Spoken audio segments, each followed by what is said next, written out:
และเราก็ได้รับเรียกว่าได้รับเกียรติมากๆนะคะจากท่านผู้นำชุมชนนะคะที่อยู่กับเราตรงนี้นะคะเดี๋ยวเราจะมีโอกาสได้ต้อนรับท่านผู้นำชุมชนนะคะท่านแรกท่านรองนายกอบต.วังนี้นะคะท่านเถาวัลย์มุ่งมั่นค่ะขอเรียนเชิญทุกท่านนะคะทุกคนเลยนะคะก็โดยเราทำกิจกรรมนะครับในการมอบความสุขแก่สังคมนะครับหรือท้องถิ่นนะครับอันนี้คือเป็นนโยบายของทางอนุรักษ์นะครับ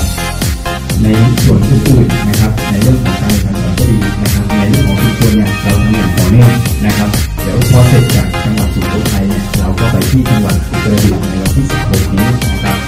แล้วก็ล่าสุดก็ไปทำที่จังหวัดสุพรรณบุรีนะครับในทางของ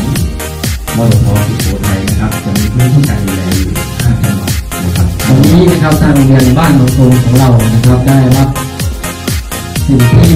นักเรียนของเราต้องการนะครับก็คือห้องสมุดนะครับทำไมเราจะต้องการห้องสมุดที่สุดนักเรียนจะเรียนรู้ได้ก็เพราะหนังสือเพราะผู้ใหญ่อยู่ที่ให้นะครับโรงเรียนบ้านหนองตูมเป็นโรงเรียนขนาดเล็กที่สุดในอำเภอบ้านดารานะครับ